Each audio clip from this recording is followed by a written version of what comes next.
Welcome back. It is 2025. A new year, a new quarter century is born. Who am I? Who am I? What is this show? What is my little show? Who am I? Who am I as a specific individual human being? Who am I as a human species? We're going to just be talking. It's a little project I've been doing. Who am I? Who am I? Hold on one second.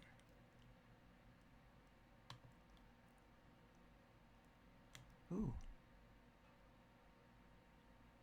Is someone here? Oh, hi. Happy New Year. Happy New Year. So I've been up for a while and I've been riffing this in my own head. Some of it I've riffed out loud, but nothing recorded. I hope I can find my way to my main discussion. What I was thinking of this morning was, I don't have tons and tons of viewers, but I was thinking how lucky I was that I had one person that's listening to my whole thing. It's like you're getting the master class. So much better than if I had 1,000 people clicking in for, a TikTok moment. Then they just wouldn't get the whole picture of what we're talking about. And what is this? We're talking about, I've decided to name this abstract physiology as we discuss the ultimate, okay, abstract physiology or metaphysiology, if you will. We're going to talk about who we are, what our design is, what the design of the physics of the universe is, how the two subjects come together to help any individual manage their own life, understand the crazy drama going on around them amongst others. What are other people doing, in the political arena, or just your neighbors or your family, whoever is off the rails, maybe you're off the rails. How do you understand this? Also, generally, as human beings, we could take this information and collectively work over our systems, the way our systems are, how we relate to one another, and how there's so much to unpack here. But the question of the day is, who am I? So, for the purposes of this show, I have given myself a name. My name on this show, and it's not my real name, but my name, for the purposes of this show, is Amelie Starchild. That's who I am, because sometimes I have to refer to myself as a name, and I don't really want to get in the habit of saying my real name, although I have one, and it's not a secret. You can probably go look at my YouTube stuff and figure out who I am. I'm not hiding it. I just, this isn't an ego project. I don't want it to be an ego project. Someday my ego might get a stroke from somebody somewhere going, "Hey girl, you got something going on there. You have pulled something together that is really meaningful and quite helpful. Thank you very much." So the question is, who am I? And my favorite aspect of this topic is the inner being, us as vibrational beings in a vibrational universe, and how the rules of all this work. How you are looking at what you are looking at is showing you and anybody else whether you're facing forward or facing backwards, Actually, there's so much to this. What I really need to do is organize this into a master seminar. And you, Indigo, are going to be the one who gets the benefit of that seminar if you're interested in, as I try to cover all of what I cover and not recover it over and over again, because what I do is I have a certain set of neurons and neuron points that I've developed within my physical brain system, and I can, riff back and forth between these points and kind of flesh things out as I go. But I I'm not fully organized with all of this material yet, but I could be at some point, and an ear on the other side definitely helps. If I'm not always having to reset for the main crowd that is, clicking in and out, you know, those TikTok people who are looking for, you know, a hit, they bounce in and they don't really get the fullness of the picture of what I'm trying to say. Only someone who really hears the whole thing can get the magnitude of what I'm saying.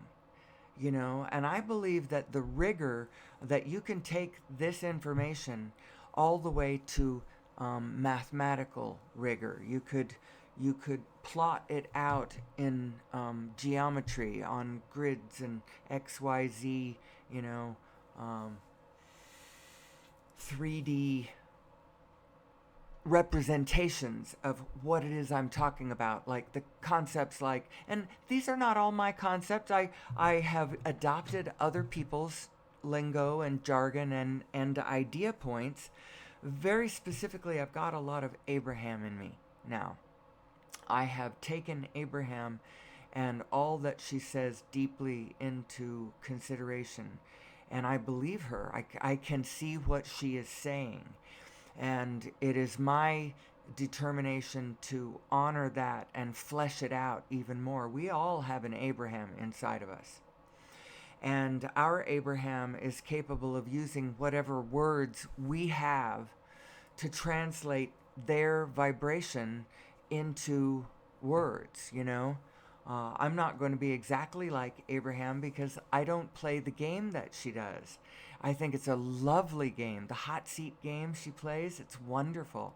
She can tell, and actually it's tellable. I can understand why she can tell what vibrational frequency people are in, and get them facing forward again is what she's doing, because she's in her Abraham is pure positive energy. Anyway, we all have this inside of us, and we all have a consciousness. We all have a seat of consciousness, and I believe that to a certain extent, because we are all human beings and we are all in the same species, there is a commonness to the consciousness platform that we all share. And there's a way that you set it up where you are either in alignment with your inner being or not in alignment with your inner being. Now, Abraham talks a lot about releasing, like meditation, for instance, is a process of not thinking.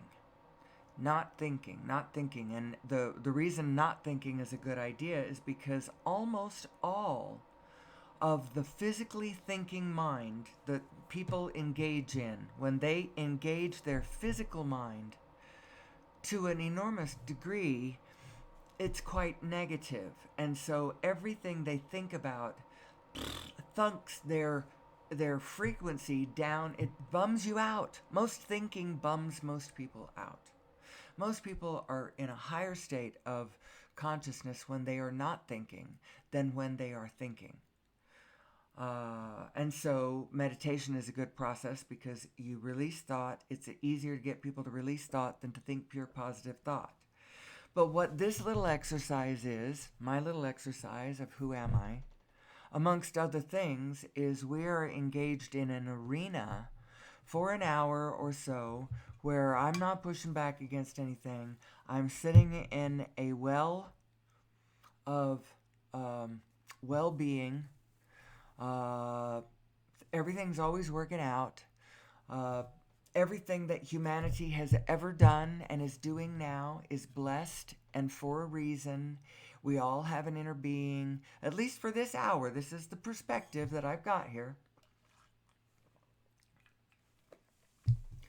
And we're just floating in a place where we're, trying to figure out the meaning of life and what's going on. And we're assuming a pure positive. I know that she talks about sometimes the power, the power of a non-resisted thought. And then she goes, actually, the pleasure of a non-resisted thought. So this exercise, what we're doing is something that my girls and I have dubbed, we've coined this term, we call it flying. And it's just, you get into a place where it's and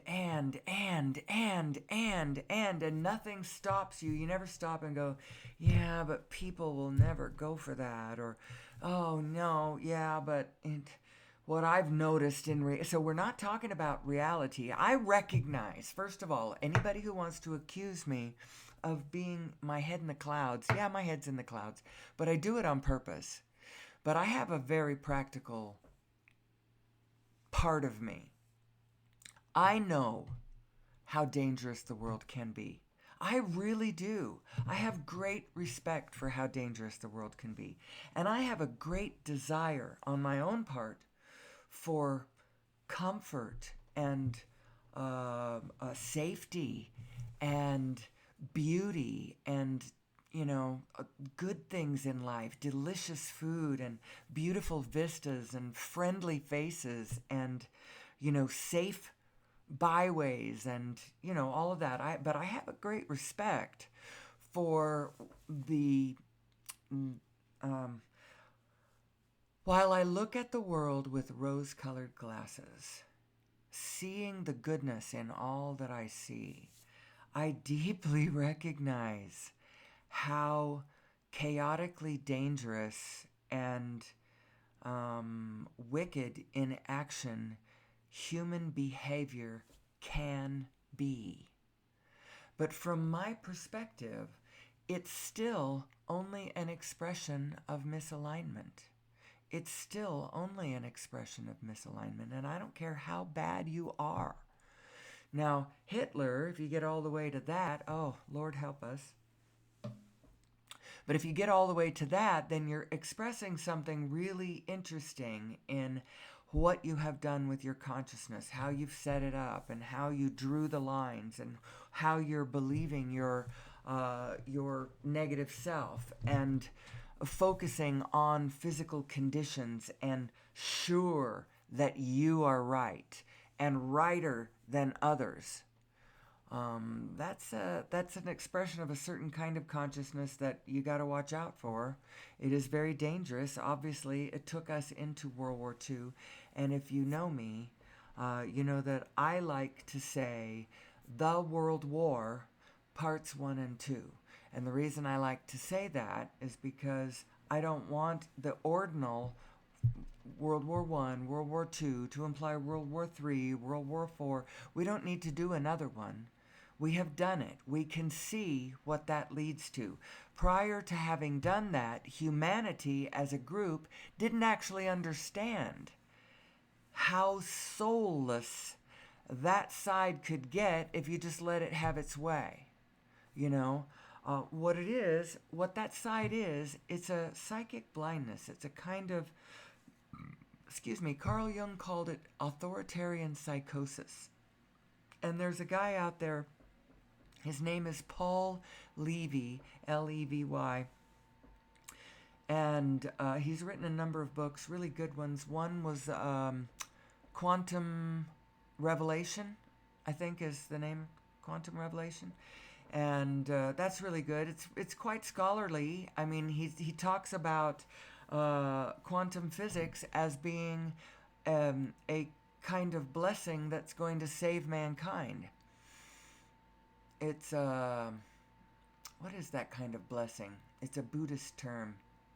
He has a very interesting history. If you go and look at his history, he had sort of some psychological weirdness in his relationship with his father, who had this Wetiko issue quite badly and scarred him very, very badly psychologically. He ended up in he had a schizophrenic crack up. And what saved him was quantum physics and Buddhist philosophy and the the teachings of Carl Jung. He put it all together, and he's got a particular viewpoint. He calls himself a wounded shaman, and he has really interesting stuff to say about the nature of the human psyche. And if you take his story into consideration and then what he's trying to say and add it into, all of the things that you know, and then all of the things that I'm trying to say, you get a really interesting picture. He talks about Wetiko. It's a Native American term that talked about a particular kind of psychic outlook. It's a negative self. It's when you cross your own energy stream, when you don't understand that you are two beings, and then you get real conditional about stuff. And then you think you're so right. And, the problem is that everybody's right. And so you get stuck on your own rightness without realizing that everybody else is right too. And so you are so adamant about your rightness, but then it becomes a competition with the wrongness of everybody else. And you get crosswise to not only everybody else, but you get crosswise to yourself, because your greater self knows that all of that's not true. Your greater self knows that you are right and everybody else is right too. And so that thing that you do, this is the misalignment. And the great symptom of this misalignment is you find yourself in negative emotion, or as I call it, backwards to your real self. You're facing backwards. You're not facing forwards anymore. And now if you start acting from that position, you're going to get in trouble. The energy field around you is going to be creating not the harmonious, flowing with the whole juices of the group around you in a really satisfying way. Now you're crosswise, and it's like rubbing the cat the wrong way, or trying to row upstream, when the whole thing is flowing downstream at quite a clip. And you, as you're facing upstream, are getting beat up by the stream. That's what's happening. You're crosswise to your own energy. You've gotten yourself flipped backwards. So, how do you get flipped forwards? Well, Abraham has lots of processes, reaching for source. You're trying to reach for source. Understanding the system, understanding who you are, is a really good beginning to this. And knowing how it seamlessly flows with all of the truth about physical reality too. And if you would start here as a foundation, work with the visualizations of Nassim Haramein and his physics. Start with the field of Planck's, because this is who you are. All of this is who you are. You are the Planck field. And actually, who I believe that we really, really, really, really, really, really are, is the formless energy that is cloaking itself in form and dancing into form, being whatever desire pulls it into being. That's ultimately who you are. And you can identify larger and larger and larger aspects of yourself. You are so many aspects of yourself. You are all the way down to the Planck, and then you are your atoms. and your molecules, your atomic structure. And then you are your cells, and you have some 50 to 100 trillion cells, every one of them an autonomous decider of their path. And fortunately for you, most of them decide to play nice with the rest of them. Some of them go off on their own and decide to not plug into the rest of the group at all and just do whatever they want to do. And obviously, I'm trying to describe cancer cells, or that energy aspect that doesn't tag into the well-being of the rest of the field, but only considers its own selfish well-being. Now, I am advising you to be selfish, but not selfish without an eye to the rest of the field. But you actually don't have to have your physical eye to the rest of the field if you have your mind's eye or your heart's eye tagged to the rest of the field. And how you do that is if you feel in a state of ease and calm, at least, if you're at least there, then you're good. Then you are not running contrary to the field. You are not chaotic to the field. You're not creating storms to the rest of the field that are causing them trouble. So at least first do no harm, right? Now, if you want to actually dance with the rest of the field in a joyful, fun, playful, let's have a good time way, then you want to be more than just not rubbing the cat wrong. You want to be flowing with it. How can you tell if you are? Because your mind does not always have to be thinking about all, because, my husband would be the first person to tell you that I overthink everything. But I don't believe I really overthink, because what I do is I try to align my physical brain that really wants to tear into the meat and potatoes of everything, wants to get into the, I really want to think. I've got a monkey mind that wants to think. But what my project is trying to align what my physical brain knows, at least align it with what my greater self knows. I don't want to be contradicting what my greater self knows. And the way you can tell if you're contradicting your greater self is, how does it feel? If it feels bad, you're contradicting yourself, because your real self is pure positive energy. You are pure positive. You are pure possibility, eagerness, interest, joy, isness. You are connected to the field of physicality, motion forward, becoming better, expanding into more. That's who you are. It's that frequency, it's that energy. That's who you really are. It's the frequency. There is a frequency out there that includes all frequencies. All of the information of all of the multiverse is contained in this frequency. And what this frequency feels like is, it feels like love. It feels like peace. It feels like joy. So if you think thoughts in your little self, as you're trying to find a way to be, as you're trying to find a path to take, as you're trying to find relationships that are satisfying and work that is fun and not just satisfying, but helps you capitalize, because here in this world, we're expected to capitalize. And part of that necessity, at some point we won't all need to capitalize, because we will all remember how to plug back into the field of nature and get our sustenance from nature herself.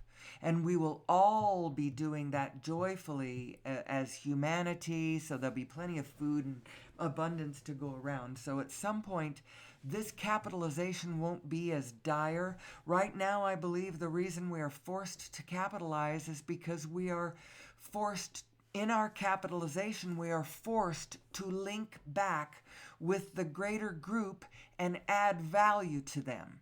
If you don't do that, you don't get the money. And if you don't get the money, you don't have the ticket to the grocery store. And your kids starve, or they have no rent. They have no roof over their head because you can't pay the rent. You have to capitalize in this world. And heretofore, up until this point, well, what do I mean by up until this point? So I was born in 1960. And so the world I was born into, and I barely remember it, and there was a life, and I was connected to people who, expressed things to me, but, I don't know how old you are, Indigo, for instance, so I don't know how old my audience is, but most people don't remember what it was like back in the 1960s or the 1970s, and they are not necessarily inclined to go back and watch our television shows and try to get into a state of, where you are really trying to imagine what the world was like when we made Barney Miller, the sitcom Barney Miller, or the TV drama Starsky and Hutch, or the Andy Griffith Show, or I Dream of Jeannie, or, any of those things. Who were we? Who were we at that time? I was really onto something. Because we are humanity. You know that. We are humanity learning. Oh yeah, I was talking about the need to capitalize. And back then, there was a more limited number of choices that you could pick to capitalize. You could be a doctor or a lawyer or a nurse or a teacher or a politician. There were names for all of these things, and we name them now, but it's expanded. You can be someone who gets attention on the internet and make money, doing whatever, whether it's pornography or sensationalism, whether you're Alex Jones or whether you're, what's the name of a porn star? There was a famous one. I can't remember what her name was. I can't remember the names of any of the movies that she did either, so I couldn't invoke her name. It doesn't matter. You can, it didn't used to be that it was so easy. If you were going to be a person who was behind a venture that was getting lots and lots of attention, and in that way you were making money, you were either working for a television studio or a movie studio, or at the very least a radio studio, because everybody didn't have access to broadcast software like I do. And here I am, Miss Nobody. But I'm somebody. See, that's the thing. Every nobody is really, really somebody. And it doesn't, as long as that's tied to our capital worth, we want to protect it. We want to brand it and make sure that I get my cut of the money, because I still have to capitalize. But at some point, it isn't going to be so necessary when, as humanity, we start recreating abundance instead of, we're in the act still of creating scarcity and arguing over pittances, because we're still trying to play a paradigm of us versus them and competition, and we haven't fully played that out to the point where we've given it up, where we say that's not working for us, that's really not the way. Now, it's funny because the farther you play that position, the more it seems like it's true. Because the more you play it, the greater the scarcity becomes, and the more that we're competing over a scarcer and scarcer pile. But what we're not realizing is that we live in the middle of an abundance creating machine. And the actual paradigm is win-win. And it's cooperation. And if we would start playing it that way, it starts producing that way. Now, you'd think that what I'm trying to say is it'll start working if we can get this word out and everybody starts understanding that it's a, well, that is kind of true, but the good news is that we don't actually have to get this word out for anything to start working. Well, some of the word needs to get out, but what really is going to happen is more and more people are discovering the reality of this quantum field that is the underlying uh, um, it's what I'm pinning my whole show on. This who am I from two vantage points. One is the law of attraction and the understanding of my inner being, my vibrational greater self, what my emotions really are. Is my negative emotion is actually me crossing my greater self. And so, while on the one hand, that negative emotion might be in truth pointing out some condition that indeed I do not prefer. Thank you very much for that negative emotion, for telling me that there is a condition out there that I do not prefer. However, when you understand your actual equipment, you understand that in order to change that condition from something I do not prefer to something that I do prefer, it is necessary for me to get in a different state of mind than that negative state that I just got into in my observance of that thing that I do not prefer. And so it's like a catch-22. But it isn't really, not when you always come at it from a vantage point of, okay, I got that negative emotion, but I know who I really am. And who I really am is a positive emotion. And I need to find my positive way in this. And as I do so, I will get the impulses that will help me to take the actual actions that will start to shift that condition out there that I do not prefer. Elephants being orphaned, walruses having no ice to retreat to. I don't really want to get into a big list, but we do have problems from a physical standpoint. Humanity has problems on planet Earth. It's just the truth. However, from this who am I perspective, you start recognizing the implications and you start realizing from what direction our solutions are going to start coming from. Us understanding who we are, us understanding actually what's possible, us understanding when we understand who we are, as in I am a field phenomenon, which means who I really am, unfortunately, includes you. Who I am includes you. However, I, as an individual, only have control over me. So that's the rules. I only have control over me, but I am a being that includes you. What the hell am I going to do about that? Well, understand this alignment thing. Because when you find your own alignment, you don't have to worry about other people and their alignment. Because actually, as a happy, natural side effect, your alignment helps other people find theirs. They're like, oh, I see that. I that's familiar. I get what you're tagging to. I got it. And I can see my center now. Oh, okay, thank you very much. I can do this. That's what's going to start happening. So you don't have to worry about other people. And the best thing that happens is when you find your own alignment. Basically, the best way to tell whether you have found your alignment, and it's not like a college degree. Once you find it, it's yours forevermore. It's either yours or it's not in any given moment. In any moment, you are in alignment or not in alignment, in alignment or not in alignment.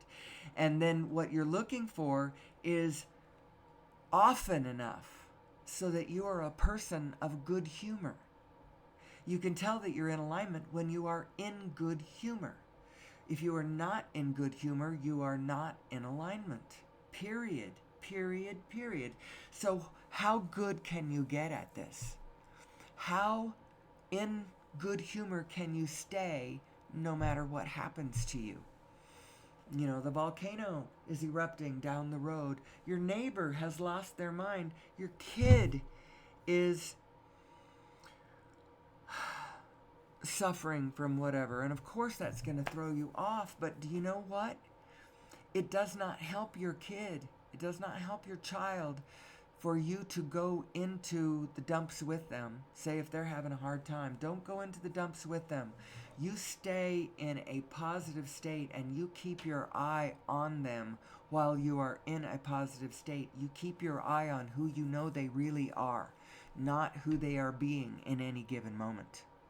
You keep your eye very firmly on what they can do, because as A Course in Miracles will tell us, this is a true thing, only the love is real. The rest of it is not real. And so now we're left with, what the heck does that mean? How to separate this vision. Who am I? Who am I? By the way, I was saying, as far as this show goes, it's separated into the two categories. The one category is this psychological stuff, the vibrational stuff, the Abraham and the crosswise of your own energy stream and focusing, all of that kind of stuff. There's that aspect of it. And then the other aspect of it is this, you are the Planck field. And then up from there, you are the Planck field coming into atoms. And what is that? Every proton, which is the matter point at the center of every atom, that's the mass at the center of every atom, is a little vortex of the Planck field spinning. And then I got as far as after you get from your atoms, you go to your cells. And then all of your cells have agreed to come under the umbrella of the single being that you are. It's thrown all of... You are... Bruce Lipton talks about this a lot, as he talks about evolution, how the evolution works. The little units get to be as sophisticated as the units can get. And then the next step in the evolution is they come together and form a larger unit. It's not like the next evolution of humanity is not the super individual, but rather the super being, the whole group, as humanity with a capital H, or mankind with a capital M. And my little show is an exercise in mankind coming to understand who she is. I like that, the gender mixing there, because it says it all, doesn't it? Mankind coming to know who she is. And when you understand the physics from this connected, so you have the Plancks spinning into vortices of little protons who are not just little protons, they're little black holes. And as black holes, they contain in their little fractal integerness, they contain all of the information of all of the universe. All of the frequencies are represented in there holographically. And how it does this, I realize that I say this every day. I need to keep saying it because I'm perhaps practicing how to describe it better. The black hole structure and the fullness of space and all of the Plancks touching each other and exchanging all of their information with one another. So they are exchanging all their minute information, but the information is also contained in scales of things. So it's pulled together and integrated, so it's not all just scattered. Uh, um, it's just like you are. Like you are the information of all of your cells, but you're not just all of that infinitude of detail. You come together as a whole, as an integral one that appears to be a single being living a single life. Well, that's the same way with humanity too. I am a cell in the greater whole of humanity that is trying to come into being, that is trying to know who they are, who we are, who she is, who he is, however you want to say it. Who are we? Who are we? We are a superorganism, and we have all kinds of collective systems that affect us all. And there are some aspects of us, some individuals of us, that want to hog all of the good stuff just to themselves. But that's not fun, and that's not even ultimately what they want, what their inner being, what their wholeness of them, their whole selves wants either. But they don't know how to circulate how you can let the good times roll for all of us. Well, I'm going to make a prediction right here. When clean, free energy comes to the table, comes to humanity, however long it takes us to get that one going, it's there. We just have to understand that it's there, and our technical, brilliant, genius minds need to turn that direction and start figuring it out, knowing that it's possible. But as soon as we start getting clean, free energy everywhere, it's going to be a literal shot of energy into the system. There's going to be so much energy. Do you know you have a whole lot of people sitting around twiddling their thumbs, playing video games, trying not to do any harm. They're not interested in full-throated going out and participating in all aspects of humanity, or even they haven't figured out what aspects of humanity they really can get behind, because politics is stupid in a way, because we don't understand ourselves, and so we still think there's an us versus them going on, so that's the Democrats versus the Republicans, or vice versa, because they seem to be diametrically opposed in everything that they want, and in the meantime, no infrastructure can get done. Well, honestly, from this pure positive perspective viewpoint where I'm standing, I think that's a good thing, because I don't want the kind of infrastructure to get done that they would vote in. The kind of infrastructure I would like to get done is the kind of infrastructure where anti-gravity, enormous floating machines, are floating us from one side safely, from one side of the planet to the other, using gravity control, and we're clicking into airports using that kind of a device, as opposed to the fossil fuel burning planes. Now, maybe the airports that we're creating now can be converted once we have different kinds of flying machines, but I don't want trillions of dollars to be spent on, although the infrastructure down on the ground, some of it still needs to be there, because we'll have horses and buggies and golf carts and some light vehicles roaming around the surface of the planet for a while, perhaps.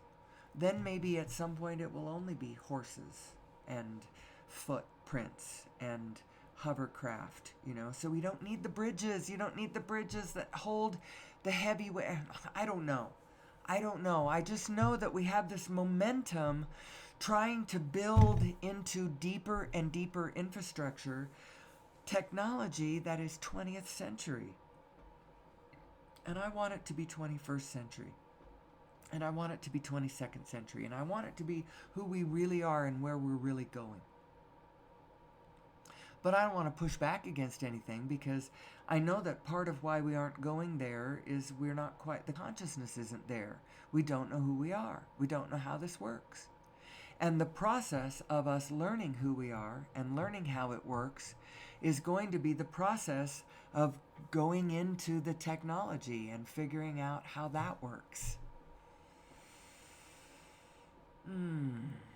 So, 45 minutes in, and what have I said? Have I said anything? Have I illuminated or elucidated anything? I'm going to go check the chat room, so I'm going to pause my recording. The reason I created this space is because it was happening in my own head. And this has been a long process in me learning how to unleash her, how to keep her ethereal. You know, I want to keep hearing what she has to say, but I want to give her voice. I want to bring her out into physicality so that I can hear her, so that others can hear her. She's so wise. But she's a me that's, she's a me inside of me. And I feel like we all have this me inside of us. It's the Venn diagram aspect. It's where we all intersect. It's where I meet you. It's the point that we have in common. It's the win-win position. You know, it's everything. So I believe that if we could more consciously come to this space and more matter-of-factly know that we share this space with one another, that we could find our peace on earth, goodwill towards each other more easily. I don't want to resent billionaires for their ability to amass abundance to themselves. Now, are they truly creating it or are they hogging it? It all depends on what kind of billionaire you're talking about. I don't want to resent billionaires. I want us all to recognize that the abundance is there for all of us. And once we have free, clean energy, we can go off in our little groups off into the wild and do whatever we want to. We can make our living by one of my biggest the examples that I like to point at is, I think it was season 8, it might have been season 9, I need to go find exactly which episode this was, of the Still Standing show, where Johnny Harris goes around to struggling towns in Canada, and he finds their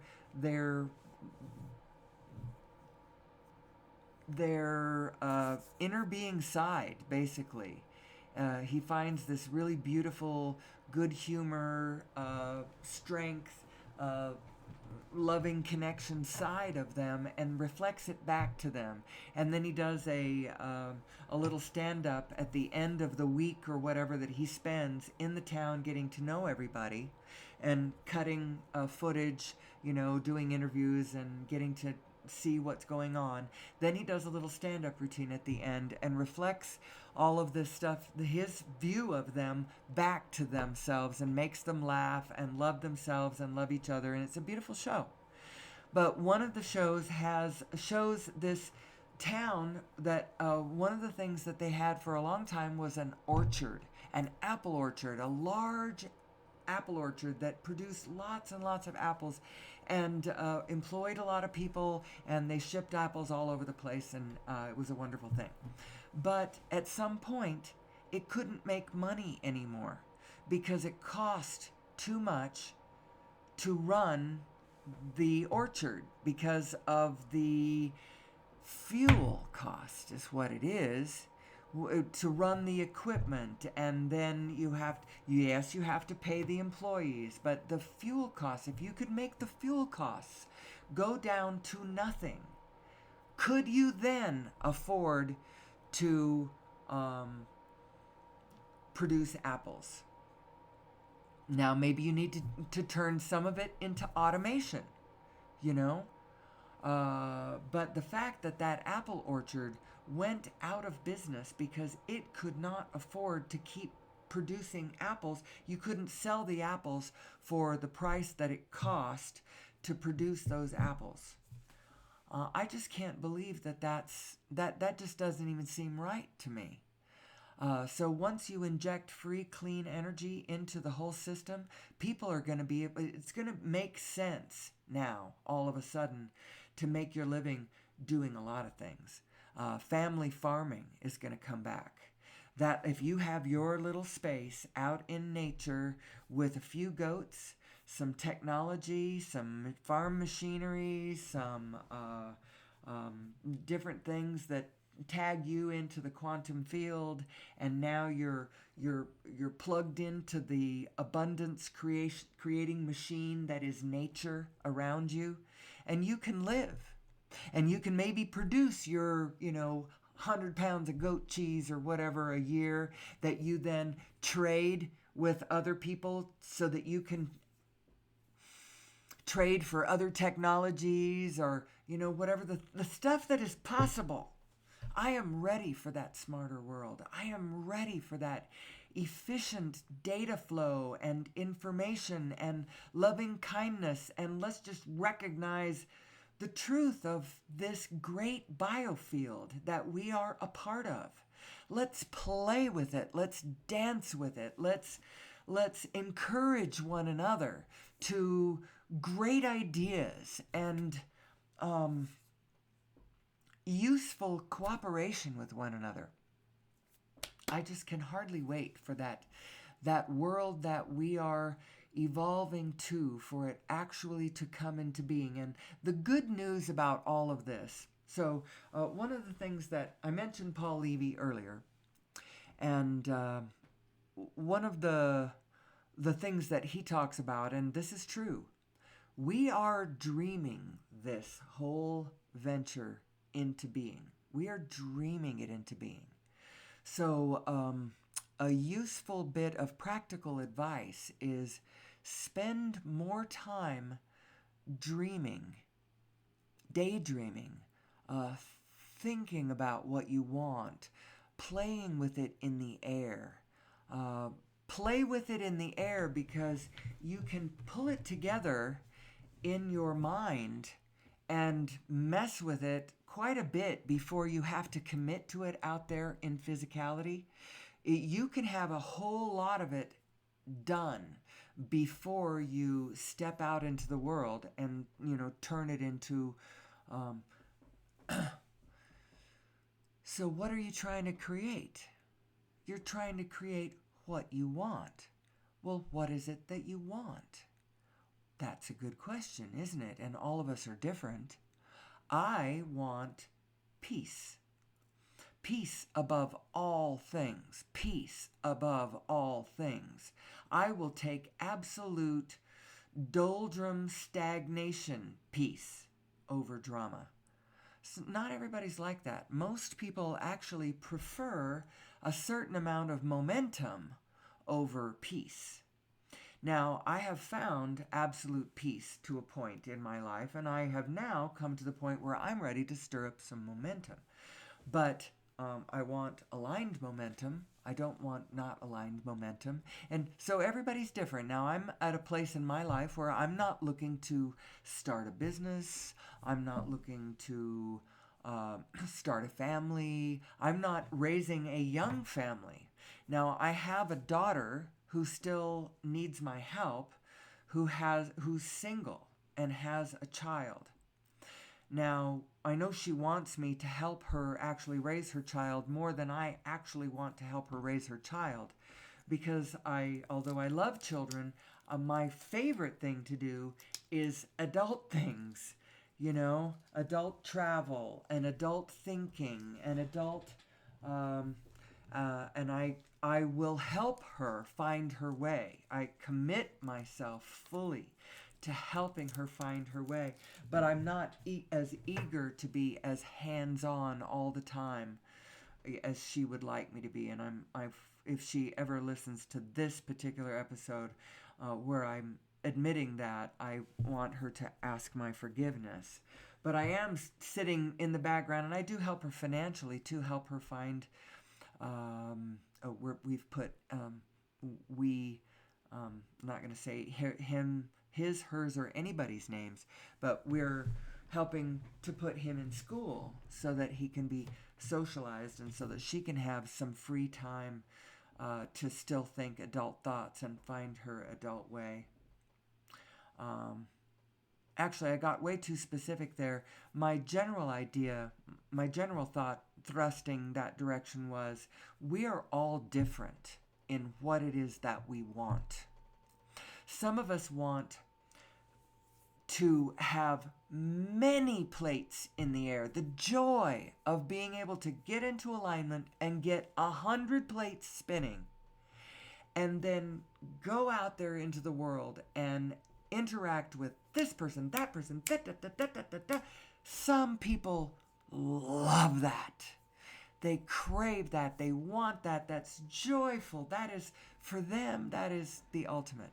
And then there are other personalities who the ultimate might be an amazing horseback riding, backpacking, camping trip out into the wilderness forest and have, a moment in nature, where the wolf comes within 20 feet of them and looks them right in the eye, and there is a moment of meaning exchanged between the two as a bald eagle flies over the two of them and cries out, "Caw, caw," or whatever. And that is what makes their spirit soar. Somebody else, it might be, the fast movement of skiing down a mountainside. And for somebody else, it might be, a moment in meditation where their heart and their mind touches the rest of the universe. We all have our different things that, and then it's going to translate into, well, okay, so now I also have a body and soul I got to keep together. I got dinner, I've got these people that are dependent on me, and then I got these TV shows that I like, and then there's these projects I'm working on and so what do I want, and what do I do, and how do I organize any of that, and how do I prioritize any of that? Well, the answer is get still and then learn to follow impulses right out of meditation. What you're going to start learning how to do is learn your own abstract physiology. Learn your own, who are you? You are two beings. You are your physical self that has all of its physical desires and its physical knowings, and then you are this larger self too.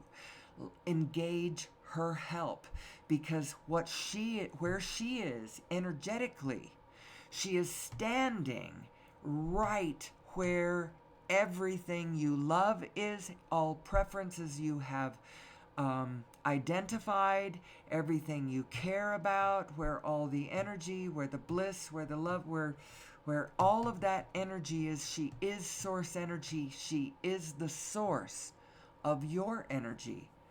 Go engage her help in organizing your life. Ask her, well, the question is actually, what do I want? What do I want? It's going to come down to that. You're going to have to find what you want. Where what little you want doesn't contradict what big you wants. That's what it is. Find where the two of you interact. Find the Venn diagram between you and you. You with a little y and you with a big Y. Macro and micro you. Find where you don't disagree with yourself. And in that zone, play. How can you tell when you're disagreeing with yourself? You've crossed your own energy stream and you are in negative emotion now. That's how you can tell. So anyway, it looks like my recording is coming up on an hour. My live stream is just past an hour. That's actually a really good number. My live stream and my recording time almost synced, which means I didn't have a lot of time where I took out of my actual show to, it means I'm not thunking in and out of, I'm staying up in the elevated stratosphere while I talk for longer. And when I look at what's going on in my specific self, it's not thunking me down into the trivial. And I'm not having a hard time getting my plane back off the ground, get to the flying, as my girls and I would have called it many years ago. Let me go back to the studio and just see. All right. So anyway, Indigo, I will probably be back tomorrow. I can't think of a single reason why I will not be. But it's always open. I'm flexible. I like to stay flexible because I want to stay ready to follow an impulse at any given moment. We're going to talk more about how do I follow what I want? How do I find what I want? How do I know what I want? And how do I reconcile what I want with what I need and the physical realities of my physical life? Maybe I've got children I've got to feed. And so maybe I don't want to do this job that I'm doing, but I have to because, the path of least resistance might be indeed right through that job. Ideally, I believe that all of us can find a path to a life that includes only what you want, given what you know to be true about you and your physicality and your physical relationship with your physical life. But you can indeed follow your bliss and find everything that you want in this world. How do you do it? Pay attention to your inner being. She's the one showing you the way. She is always happy. Think thoughts with her instead of contrary to her. And your life will flow so much better. And we will come back tomorrow and meditate again for a whole hour on this topic. What's possible, who we are, where we're going, why we have reason to hope, how we could pull this together and get over sixth mass extinction and climate change and all of our issues, which are true, but absolutely fixable. We'll talk more about it tomorrow. And what I may start doing is pulling together in a more organized manner segments of what will ultimately be a seminar that teaches this perspective, that teaches this these concepts that I am pulling together under this one umbrella that I call Who Am I? I could do a seminar. It just needs to be organized so that I cover everything and I don't double cover anything. You know what I mean? I think that as I continue to do this work, the clarity of that organization will come to me. And if you want to hang with me, Indigo, I really appreciate your consciousness in the field as I do this. Hopefully, at some point, when I'm ready for them, I would like to fill the room with more physical consciousnesses. I believe there's a lot of non-physical consciousness with us here. Hopefully we can get a few more physical ones with us, but, all in good time. So until tomorrow, I think we've got started off 2025 on a good foot. And until tomorrow, as always, may the source be with you.